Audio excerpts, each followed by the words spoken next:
નવી સિવિલમાં રેગિંગ કેસમાં મોટી કાર્યવાહી થઈ છે। ખટોદરા પોલીસ સ્ટેશનમાં રેગિંગની ફરિયાદ નોંધાઈ। 4 રેસિડેન્ટ ડોક્ટરોની સામે ગંભીર ગુનો દાખલ। ડોક્ટર દીક્ષિતા અને ડોક્ટર નિરાલીની સામે ફરિયાદ। ડોક્ટર અનુજ અને ડોક્ટર હિના સામે પણ ગુનો દાખલ। ડોક્ટર હર્ષ પંડ્યાને ટોર્ચર કર્યાનો ગંભીર આક્ષેપ છે। તપાસમાં વધુ ચોંકાવનારા ખુલાસા થવાની પણ શક્યતા છે। ગતરોજ સુરતમાં બનેલી આ ઘટના જેને લઈ અને હવે ફરિયાદ તબીબોની વિરુદ્ધ દાખલ થઈ છે।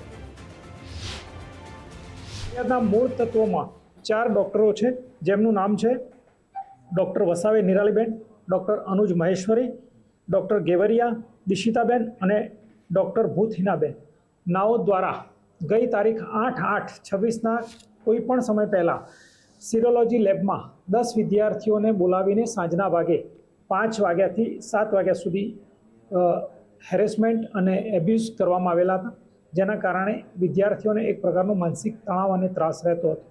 જે પ્રાથમિક રિપોર્ટ આધારે ખટોદરા પોલીસ સ્ટેશનમાં આવી ગિરીશભાઈ એ ફરિયાદ નોંધાવેલી છે, જેની ફરિયાદ આજરોજ કલાક 16:30 વાગે દાખલ કરવામાં આવેલ છે અને આગળની કાયદેસરની કાર્યવાહી કરવામાં આવનાર છે।